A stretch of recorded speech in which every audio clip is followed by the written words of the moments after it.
Hello, welcome to जीवन sir जियो online. आप लोगों का सानिध्य और प्यार लगातार मिल रहा है और आशा है कि आगे भी मिलता रहेगा। और प्लीज़ सब्सक्राइब जीवन सर जियो ऑनलाइन ताकि मैं मोटिवेट होता रहूं और नए नए वीडियोस जो हैं और जो भी थ्योरी बेस्ड हो या जोग्राफिकल कॉन्सेप्ट हो उस पर अच्छे अच्छे जो है वीडियो जो है बना करके रिकॉर्ड करके यूट्यूब पर डाल पाऊँ। तो आज हम बात करेंगे प्रादेशिक विकास के अगले कड़ी में ग्रोथ फोसाई मॉडल और थ्योरी। अब ये ग्रोथ फोसाई का अर्थ ये हुआ, फोसाई एक एक्चुअली साइंस का एक टर्म है जिसके अंतर्गत एक पॉइंट होता है और ये पॉइंट जो है वहाँ सारे आसपास के क्षेत्र के प्रकाश एक पॉइंट पर मर्ज होते हैं, उसको फोसाई कहते हैं। और ये इक्लिप्स से ये टर्म जो है उससे ये जुड़ा हुआ है। तो इसका प्रयोग एक्चुअली ग्रोथ फोसाई आर्थिक विकास और प्रादेशिक विकास के संदर्भ में आरपी मिश्रा जो एक रिनाउंड स्कॉलर थे रीजनल डेवलपमेंट के, उन्होंने इसको यूज़ करते हुए भारत ऐसे कृषि एक्चुअली प्रधान देश में किस प्रकार से प्रादेशिक असमानता को ख़त्म करने के लिए, जहाँ पर जोग्राफिकल डाइवर्सिटी जो है बहुत ज़्यादा है, उसको ख़त्म करने के लिए ये एक मॉडिफाइड रूप में ग्रोथ पोल थियरी के मॉडिफाइड रूप में भारत के संदर्भ में ये थियरी उन्होंने दिया जिसका नाम है ग्रोथ फोसाई थियरी। अब देखिए ग्रोथ फोसाई की क्या है ये तो आपको समझ में आ गया। अब ये है कि इसकी आवश्यकता भारत में क्यों है। ये ग्रोथ पोल थियरी जो वेस्टर्न कंट्री में इम्प्लीमेंटेड था उस थियरी से या उस मॉडल से ये ग्रोथ फोसाई अलग कैसे है। देखिए भारत एक कृषि प्रधान देश है, जबकि वेस्टर्न जो है कंट्री जहाँ पर ये फ्रांस हो, इंग्लैंड हो या यूएसए हो, जहाँ पर ये मॉडल जो है ग्रोथ पोल का कॉन्सेप्ट पॉपुलर हुआ वो इंडस्ट्रियल डेवलपमेंट बेस्ड है। तो एक पॉइंट तो ये है, भारत एक विशाल देश है, यहाँ पर डाइवर्सिटी फिजिकल हो, सोशियो इकोनॉमिक कल्चरल हो, डाइवर्सिटी इतना है कि यहाँ पर एक मॉडल को इम्प्लीमेंट करना, ग्रोथ पोल थियरी को इम्प्लीमेंट करना आसान नहीं था। दूसरी बात यह है कि हमारे देश में जो ग्रोथ पोल की संख्या है, जैसे बड़े बड़े सिटीज जैसे मुंबई और जो है मेट्रोपॉलिटन, वो बहुत संख्या में नहीं है, इसीलिए ये ग्रोथ पोल थियरी के स्थान पर ग्रोथ फोसाई थियरी जो है देने की बात हुई। आरपी मिश्रा बहुत ही अध्ययन करने के बाद ग्रोथ पोल थियरी के अध्ययन और क्रिस्टेलर का सेंट्रल बेस थियरी के अध्ययन के बाद जो है इस थियरी को उन्होंने भारत के संदर्भ में दिया है। अब देखिए इसके अलावा आप देखेंगे कि भारत के विकास की जो गति है ये आप देखेंगे 1950 से शुरू हुआ, जहां पर सेक्टरल फोकस था 1950s में। 60s में आकर के कहीं ना कहीं जो है थोड़ा सा रीजनल जो है वो इनपुट्स जो है प्लानिंग के अंतर्गत वो आया।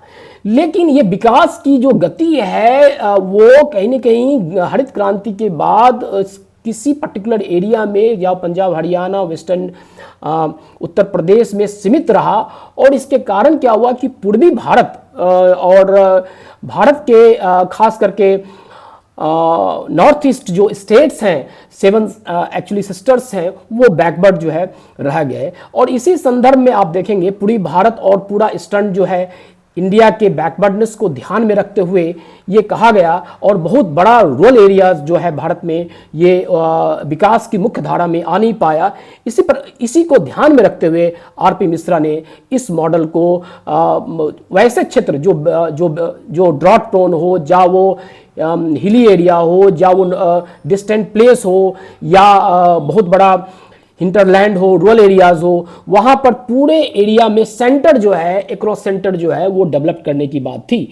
और ये देखेंगे आप कि ये सेंटर जो है आपस में कनेक्टेड होंगे। उनकी ये सेंटर जितने भी हैं उनके अलग अलग नाम हैं और ये नाम जो है ये सारे सेंटर्स जो है आपस में जुड़े होंगे वर्टिकली एंड हॉरिजेंटली। तो ये उन्होंने जो है ये एक दो चीज़ों पर बहुत फोकस किया। उन्होंने कहा कि एक तो सेंटर का डेवलपमेंट होना जरूरी है। तो पहले तो ये देखते कौन कौन से सेंटर थे, क्या क्या नाम था उनका। सबसे देखिए हमारे देश में करीब करीब जो भी है जो है विलेजेस जो है वहां पर मेन विलेज जो है, आसपास के विलेजेस का जो मेन एक्चुअली विलेज है उसको बोलते हैं विलेज सेंटर। उससे ऊपर जो है सर्विस सेंटर है, उससे ऊपर ग्रोथ पॉइंट्स है, उसके ऊपर जो ग्रोथ सेंटर्स हैं, और नेशनल लेवल पर और स्टेट लेवल पर आपका जो है ग्रोथ पोल को माना गया। अब चलते हैं कि इसको हम मॉडिफाइड ग्रोथ सेंटर मॉडल भी बोलते हैं फॉर रीजनल डेवलपमेंट। अब देखिए कि इसमें ये इंपॉर्टेंट इसलिए है कि ये सारे सेंटर्स जो है हिरार्कियल जो है वो डेवलपमेंट की बात आरपी मिश्रा जी ने किया, और इसमें क्या है डिसेंट्रलाइजेशन पर फोकस जो है किया गया। मतलब डेवलपमेंट विकास का डिसेंट्रलाइजेशन यदि करना है तो ग्रोथ पोल नहीं, ग्रोथ फोसाई और a network of the actually development की बात थी। तो अब चलते हैं एक एक करके हिरार्की वाइज जो है वो कौन सा जो है आपका जो है वो सेंटर है। सबसे मेन है, सबसे लोएस्ट वाला जो है, आप देखिए कि भारत में करीब करीब 6 लाख के आसपास मान ले जाए विलेजेस हैं, और विलेजेस में से आप देखिए कि करीब करीब 1 लाख सेंट्रल विलेज का डेवलपमेंट करना अति आवश्यक जो है प्रतीत होता है, जिसको हम सेंट्रल विलेज बोलते हैं।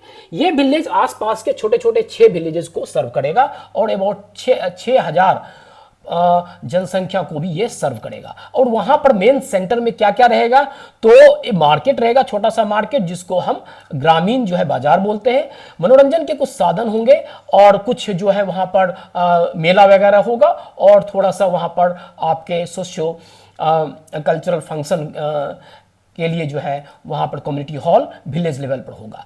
इसके अलावा आप देखेंगे कि विलेज में जो सेंटर विलेज है वहाँ पर प्राइमरी स्कूल, छोटे से पोस्ट ऑफिस जिसको सब पोस्ट ऑफिस कहते हैं, प्राइमरी हेल्थ सेंटर और प्राइमरी प्राथमिक ग्रामीण जो है सहकारिता सेंटर या रूरल कोऑपरेटिव्स जो है वो छोटे क्रेडिट के लिए, लोन के लिए, फार्मर्स के लिए या छोटे उद्योग में या हैंडीक्राफ्ट वाले हैं, जो भी गांव में लोग हैं उनके लिए छोटे ऋण के लिए जो है प्राइमरी लेवल पर, प्राथमिक लेवल पर ग्रामीण सहकारिता समिति वहाँ पर स्थित होगी, जिसके अंतर्गत जो है वो वहाँ पर अभी है भी बहुत ही जो है ग्रामीण लेवल पर आप देखेंगे ब्लॉक लेवल पर। जब 1950s में ब्लॉक डेवलपमेंट प्रोग्राम हुआ था तो जिसको बोलते हैं कम्युनिटी डेवलपमेंट एक्चुअली प्रोग्राम, उस समय आप देखेंगे ये सारी सुविधाएं जो है ये उस समय डेवलप्ड किया गया था। अब चलते हैं नेक्स्ट सर्विस सेंटर की ओर। सर्विस सेंटर जो है वो सेकंड ऑर्डर का है। इसकी जो है ये छोटे से टाउन के को हम एक्चुअली सर्विस सेंटर के रूप में जानते हैं। अब देखिए कि इसमें इसकी अपनी जनसंख्या जो है वो 5,000 के आसपास होगी, और आसपास ये 5 या 6 सेंट्रल विलेजेस को सर्व करेगा, और करीब करीब टोटल एरिया का जो जनसंख्या होगा 30,000 के आसपास, 30,000 के आसपास होगा। अब देखिए यहाँ पर क्या क्या होगा, तो सर्विस सेंटर उन्होंने बोला आरपी मिश्रा महोदय ने कि service centre will have grocery. तो ग्रोसरी मैंने कि चावल दाल आटा का जो स्टोर्स होते हैं वहाँ पर होगा, मर्चेंट शॉप्स होंगे जहाँ पर कुछ बेसिक जो है नेसेसिटीज़ के वहाँ पर शॉप्स होंगे, दुकानें होंगी, रिपेयर कुछ सेंटर्स होंगे, या वो जो ये हो ट्रैक्टर हो, सिलाई मशीन हो, जो भी छोटे छोटे जो है रिपेयर एक्चुअली सर्विस सेंटर पर ये उपलब्ध होगा। टेलर होगा, लार्जर शॉप भी होंगे, थोड़े छोटे छोटे रेस्टोरेंट्स, होटल्स एंड जो है आपके रेस्टोरेंट्स, और आपके post office, cooperative banks and rice mill, आटा मिल, और छोटे मोटे जो है आपके सिनेमा भी सर्विस सेंटर में एक्चुअली प्रस्तावित है, होना चाहिए। अब देखिए ये सर्विस सेंटर जो है ब्लॉक लेवल पर है, इसको हम ब्लॉक लेवल पर बोलते हैं। अब देखिए ब्लॉक लेवल पर तो इतना नहीं है, हाँ ये है कि कोऑपरेटिव बैंक हैं वहाँ पर अभी, कुछ शॉप्स भी हैं, प्राइमरी स्कूल्स भी हैं, मिडिल स्कूल्स भी हैं, कहीं कहीं हाई स्कूल्स भी ब्लॉक में हैं, और रिपेयरिंग एक्चुअली सेंटर्स भी है। पर उसको और है कि मॉडर्नाइजेशन करने की ज़रूरत है, और लेकिन सिनेमा हॉल ब्लॉक लेवल पर बहुत ही कम है, क्योंकि आज जो है मल्टी एक्चुअली जो है मेट्रोज़ में ये थिएटर्स जो हैं वहाँ पर डेवलप्ड हुए हैं, जो आजकल ये है कि यूट्यूब और डिफरेंट जो है सिस्टम होने के कारण आज गांव-गांव में जो है डेटा उपलब्ध है, और मोबाइल जो है एंड्रॉयड फ़ोन है, तो लोग आजकल मोबाइल से ही लोग देखना चाहेंगे, और उस वहाँ पर सिनेमा थिएटर वगैरह की जो है डेवलपमेंट जो है अभी तक नहीं हुआ है ब्लॉक लेवल पर। अगला चलते हैं नेक्स्ट। आरपी मिश्रा महोदय ने कहा कि ग्रोथ पॉइंट उसके बाद जो डेवलप, कई ब्लॉक्स मिला करके हम ग्रोथ पॉइंट्स जिसको हम सब डिवीज़न लेवल बोलते हैं, आज जो है सब डिवीज़न है डिस्ट्रिक्ट के नीचे जो है वो सेंटर्स हैं सरकार के द्वारा जो है डेवलप किए गए। अब देखिए इसमें आरपी मिश्रा महोदय ने कहा कि सेंट्रल जो मैंने ग्रोथ पॉइंट्स हैं ये थर्ड ऑर्डर में आते हैं, और ये करीब करीब 5 सर्विस सेंटर को सर्व करेगा, और करीब करीब 1.5 लाख जो है जनसंख्या को वो सर्व करेगा, माने सर्विस देगा। और ये देखिए कि ग्रोथ पॉइंट की अपनी जो है अपनी जनसंख्या करीब करीब 25,000, 10 से 25,000 के आसपास होंगे, और ये डिस्ट्रिक्ट हेडक्वार्टर से वेल कनेक्टेड है। जैसे मान लीजिए मैं मुंगेर डिस्ट्रिक्ट से हूँ, हमारा जो सब डिवीजन है वो हवेली खड़गपुर है, और मुंगेर डिस्ट्रिक्ट जो है वो आपका डिस्ट्रिक्ट पड़ता है, वो वेल कनेक्टेड है हाईवे से। तो आज हर एक डिस्ट्रिक्ट में आप ये देखेंगे सब डिवीज़न जो है वो वेल कनेक्टेड है, और देखिए खास करके जो रोड ट्रांसपोर्ट है उससे अच्छे तरीके से जुड़ा हुआ है। और ये देखिए नेक्स्ट, अब देखिए कि यहाँ पर आरपी मिश्रा महोदय के अनुसार उन्होंने बताया कि यहाँ पर एग्रो बिजनेस जो है डेवलप किया जा सकता है, और उद्योग जो यहाँ पर मैंने एग्रो प्रोसेसिंग यूनिट यहाँ पर स्टेब्लिश किया जा सकता है। अब देखिए हमारे यहाँ मान लीजिए बिहार में, यूपी में चावल गेहूं की खेती होती है, और आटा का डिमांड आप तो जानते ही हैं। एक तो कॉमन होना चाहिए कि सब डिविजनल लेवल पर, देखिए डिस्ट्रिक्ट लेवल पर भी जो है एग्रीकल्चर जो प्रोड्यूस है उसको प्रोसेस करने के लिए जो प्लेस अभी तक वहाँ पर नहीं है, तो उसको सब डिविजनल लेवल पर स्टेट गवर्नमेंट को चाहिए कि प्रॉपर इंफ्रास्ट्रक्चर डेवलप करे, और बीडिंग के थ्रू वहाँ पर लोकल जो लोग हैं उनको इनवाइट करके उनको एक सारी सुविधाएं ये जो है वहाँ पर डेवलप करें। और वहाँ पर सब डिविजनल लेवल पर, डिस्ट्रिक्ट लेवल पर तो कहीं कहीं है, बट सब डिविजनल लेवल पर ये अगर डेवलप्ड हो तो कहीं ना कहीं जो बैकवर्ड एरिया है, हिंटरलैंड है, उसमें वहाँ पर आर्थिक गतिविधि बढ़ेगी, और बढ़ने के बाद इनकम बढ़ेगा, और लोगों की जो जीवन माने यापन के साधन बढ़ेंगे, और अच्छी लाइफ होगी, तो रीजनल डेवलपमेंट वहाँ पर होगा।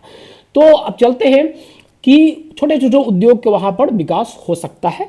जैसे आप देखिए इससे फ़ायदा क्या होगा, फार्मर्स जो हैं वहाँ पर अपने इनपुट्स लेकर आएंगे, उनको जो है उस इनपुट्स का जो है प्रोसेस होगा, जैसे कि गेहूं का, चावल, उनके अच्छे प्राइस मिलेंगे। आज जो है मंडी में जाकर फार्मर्स जो है बेचते हैं कि, और उनका रेट जो है, हालांकि सरकार ने जो है मिनिमम सपोर्ट प्राइस जो है वहाँ पर डाला हुआ है, लेकिन मिनिमम सपोर्ट प्राइस मिनिमम ही तो है, वो मैक्सिमम तो है नहीं। आज आटा का जो रेट है और गेहूं के रेट में आप डिफरेंस देखें, जो चिप्स का रेट है दुकानों और जो है बच्चे जो खाते हैं, आप आलू के रेट को देख लीजिए, तो जब तक वो चिप्स का रेट जो है फार्मर्स को नहीं मिलेगा, तब तक फार्मर जो हमारे कृषक हैं उनकी जो पर कैपिटा इनकम जो है, या जो उनका जो है जब तक नहीं बढ़ेगा, तो भारत का विकास तब तक जो है संभव नहीं है, और प्रादेशिक विकास भी संभव नहीं है। तो सब रीजनल लेवल पर एग्रो प्रोसेसिंग यूनिट का एस्टेब्लिशमेंट उन्होंने आरपी मिश्रा प्रोफेसर साहब ने बताया। ये डेयरी जो है वहाँ पर गांव में आज भी देखिएगा कि डिस्ट्रिक्ट लेवल पर भी कोई डेयरी जो है प्रोसेसिंग यूनिट्स नहीं है, जहाँ पर हम बटर हो या पाउडर हो उससे हम जो है डिस्ट्रिक्ट लेवल पर, अमूल जो गुजरात में बना वो अमूल आज के डेट में यूपी में, वेस्टर्न यूपी में, उत्तर प्रदेश में, मध्य प्रदेश में, राजस्थान में डिस्ट्रिक्ट लेवल पर ये होना चाहिए, तभी जो है असमानता, प्रादेशिक असमानता वो जो है कम होगी।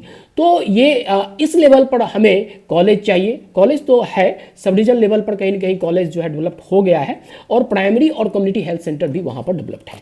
तो अब क्या है कि थोड़ा मॉडर्नाइजेशन की ज़रूरत है, उद्योग की ज़रूरत है, इंफ्रास्ट्रक्चर वहाँ पर अवस्थापना के विकास की ज़रूरत है, तो ये ज़रूरत जो है ज़रूरी है, और तभी जो है हमारे जो है हिंटरलैंड है, रूरल एरियाज़ है, वहाँ पर विकास होगा। और जो गरीब लोग हैं, जो गरीब लैंडलेस लेबरर हैं, जिनके पास खेत नहीं है, जिनके पास भूमि नहीं है, भूमिहीन मजदूर जो है वो वहाँ पर उनको रोजगार मिलेगा, और माइग्रेशन जो है वो कहीं ना कहीं रुकेगा, और बिहार से और यूपी से जो लोग पंजाब, महाराष्ट्र महाराष्ट्र, साउथ में कर्नाटका, अरबिया जाते हैं, दुबई जाते हैं, वो कहीं ना कहीं वो कम होगा। और ये जो थियरी है modified actually growth poll in context of India, it seems to be very relevant, provided government take more initiative on actually on development of the infrastructure at the sub-regional level or below that. तो अब चलते हैं next की ओर। Growth centre district level पर है। देखिए growth centre का development बहुत जरूरी है, और ये डिस्ट्रिक्ट तो ऑलरेडी डेवलप्ड है। इसमें देखिएगा कई डिपार्टमेंट्स हैं, हर एक डिपार्टमेंट जिसके जो हेड होते हैं डिस्ट्रिक्ट कलेक्टर होते हैं, और इसे कई फंड्स आते हैं डिस्ट्रिक्ट लेवल पर, सेंट्रल लेवल पर, मैंने सेंट्रल गवर्नमेंट के द्वारा, स्टेट गवर्नमेंट के द्वारा जो फंड्स जो है डिफरेंट प्रोग्राम्स को इम्प्लीमेंट करने के लिए डिस्ट्रिक्ट लेवल पर जो है फंड्स आते हैं। सेंट्रल फंड स्टेट में जाता है, स्टेट के थ्रू वहाँ पर डिस्ट्रिक्ट में जाता है। तो ये हो गया। अब देखिए ये सेंटर जो है इसकी जो पॉपुलेशन है 50,000 से 5 लाख के बीच है। अब देखिए ये जो सर्विंग एरिया है इस डिस्ट्रिक्ट का 12 लाख के आसपास है, 12-15 लाख 20 लाख के आसपास एक डिस्ट्रिक्ट की जनसंख्या होती है। और यहाँ पर ये सब, अब देखिए वेरी स्ट्रॉन्ग इंडस्ट्रियल बेस चाहिए। अब यहाँ पर अभी भाई जब सब डिवीजन लेवल पर नहीं कर पा रहे कोई बात है, कम से कम डिस्ट्रिक्ट लेवल पर हर एक डिस्ट्रिक्ट में सरकार को चाहिए कि जो है आरपी मिश्रा के इस मॉडल को डिस्ट्रिक्ट लेवल पर कम से कम इम्प्लीमेंट किया जाए। और डिस्ट्रिक्ट लेवल पर जो डिस्ट्रिक्ट में जिस प्रोड्यूस की मात्रा ज़्यादा होती है, जो डिस्ट्रिक्ट जिस चीज़ के लिए डेवलप्ड है, उससे रिलेटेड जो है वहाँ पर इंफ्रास्ट्रक्चर का डेवलपमेंट, वहाँ पर तकनीक का डेवलपमेंट, और तकनीक वहाँ के लोगों को, उद्यमी को या फार्मर्स को दिया जाना, ये बहुत ही महत्वपूर्ण है। तो इंडस्ट्रियल हब के रूप में यहाँ पर डेवलप किया जा सकता है। स्टोरेज जो है वहाँ पर डेवलप करना भी उचित है। स्टोर हाउस में आप देखिएगा एफसीआई में अभी आप मतलब देखेंगे कि कुछ ही सेंटर्स थे, अब सरकार को चाहिए, अब तो फ्री एक्चुअली टेंडर के थ्रू डिस्ट्रिक्ट लेवल पर भी एफसीआई का जो गोडाउन है वो प्राइवेट लेवल पर खोला जा सकता है। तो ये अब दूसरी बात ये है कि यहाँ पर आप देखिएगा कि जो उद्योग है, जैसे मान लिया जाए बिहार, यूपी, मध्य प्रदेश, राजस्थान में आप देखिएगा कि ज़्यादातर लोग एग्रीकल्चर बेस्ड है अभी भी। तो एग्रीकल्चर में 50% 60% लोग हैं। तो उसमें क्या क्या वहाँ संभावना है? यहाँ संभावना ये है कि एग्रीकल्चर जिस एरिया में जो प्रोड्यूस हो रहा है कृषि उत्पाद, उसको कैसे हम 10 से 20% तक अभी जो है हमारे यहाँ प्रोसेस होता है, उसको 80% तक कैसे लाएं, तभी इनकम लेवल बढ़ेगा और जो है अंडर डेवलप्ड रीजन में, और तभी जो है क्षेत्र का विकास होगा। तो आरपी मिश्रा महोदय ने बताया कि यहाँ पर रेडियो टेलीविजन स्टेशन का जो है डेवलपमेंट होना जरूरी है। देखिए डिस्ट्रिक्ट लेवल पर तो टेलीविज़न और रेडियो स्टेशन सभी डिस्ट्रिक्ट में नहीं है। हाँ, बैंक की फैसिलिटी जो अच्छा खासा सारे बैंक जो डिस्ट्रिक्ट लेवल पर है, एजुकेशन में कॉलेज यूनिवर्सिटी भी कहीं ना कहीं डिस्ट्रिक्ट लेवल पर, और टेक्निकल इंस्टीट्यूशन भी डिस्ट्रिक्ट लेवल पर है। अभी डिस्ट्रिक्ट लेवल पर क्या है कि ट्रेनिंग सेंटर्स की बहुत ही ज़रूरी है। जैसे हर एक लेवल पर आईटीआई तो है ही, आईटीआई फंक्शनल होना चाहिए। जैसे प्राइवेट सेक्टर में कई आईटीआई मैं जाता हूँ एक्चुअली अपने घर या यूपी में सर्वे के लिए, कई एक्चुअली रिसर्च के पर्पज़ से जाता हूँ, देखता हूँ आईटीआई है, बिल्डिंग्स हैं, लेकिन टीचर्स नहीं है, इक्विपमेंट्स नहीं है, लड़के नहीं है, अटेंडेंस जो है वो मैंने जो है वो सिर्फ जो है बनाते हैं लोग। तो प्रॉपर, मैं सभी इंस्टीट्यूशन के बारे में नहीं बोल रहा हूँ, बट बहुत सारे ऐसे एक्चुअली संस्थाएँ हैं जो प्रॉपर रूप से फार्मर्स की ट्रेनिंग हो, या वो कैसे फार्मर्स अपने फील्ड में जो है वो अच्छे क्या कहते हैं बीज को बोए, फर्टिलाइजर में ऑर्गेनिक एक्चुअली फर्टिलाइजर कैसे हम बोए, नए नए क्रॉप्स जो हैं आ रहे हैं उसको कैसे आप बोए, खास करके कॉमर्शियल क्रॉप जो है फार्मर्स को बताया जाए कि ये फार्मर्स जैसे जेट्रोपा की खेती हो या वो एलोवेरा की खेती हो, तो ये सारी चीज़ें जो ट्रेनिंग फार्मर्स की हो, छोटे छोटे उद्योग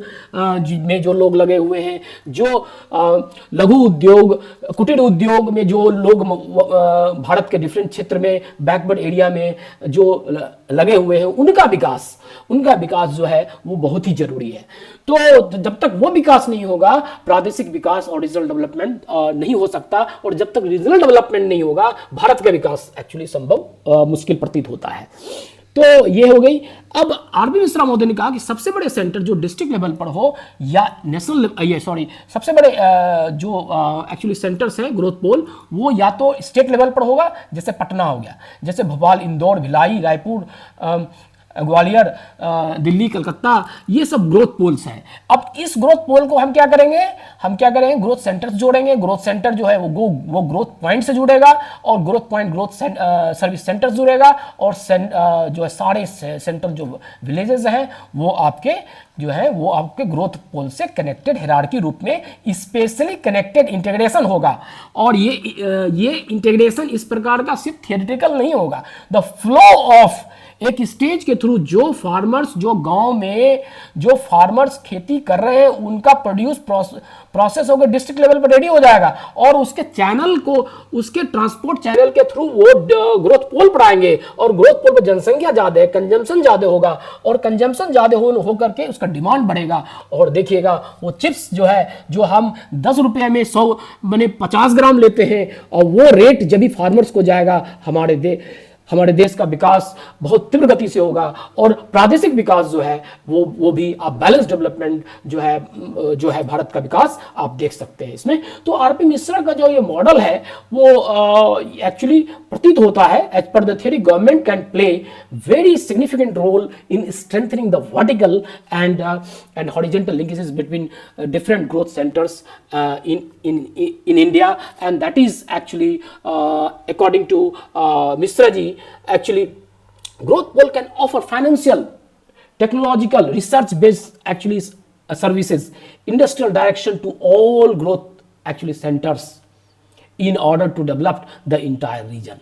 तो इसका रेलिवेंस अभी भी है, हालांकि इसमें जो है ये, और यदि आप हिस्टोरिकली देखें तो हमारे देश में ये ब्लॉक डेवलपमेंट जो है थोड़ा सा 1950s में मैंने आपको बताया ये स्टार्ट हुआ था, और district industrial development actually centres जो है वो एक इंडस्ट्रियल पॉलिसी के अंतर्गत 1956 में उस समय ये पॉलिसी के अंतर्गत तो ये डेवलपमेंट हुआ है। तो कहीं ना कहीं ये कनेक्टेड हो, गांव से भिलाई, रानीगंज, राउरकेला, दिल्ली, सारे वहाँ के लोग उठ के नहीं आए, वहाँ के लोग माइग्रेट ना करें, वो कनेक्टेड हो, उनके प्रोड्यूस, उनके हुनर, उनके आर्टिक्राफ्ट, वो सारी चीज़ें जो है वो अर्बन एरिया से जब कनेक्ट होगा तो उनको इनकम मिलेगा और वहीं पर उनका विकास होगा। तो माइग्रेशन इससे रुकेगा और पूरे क्षेत्र का विकास होने की संभावना है। तो आज इतना ही, ये मैंने आपको बताया growth foci theory according to professor RP Mishra. तो आज इतना ही। अगले वीडियो में मैं आपको नया एक्चुअली टॉपिक लेकर आपके पास में आऊँगा। प्लीज़ सब्सक्राइब जीवन sir online, Geo Online. That will be certainly actually motivate me to work on further. Thank you so much for listening, and please like, comment and subscribe Jeevan Sir Geo Online. Thank you so much.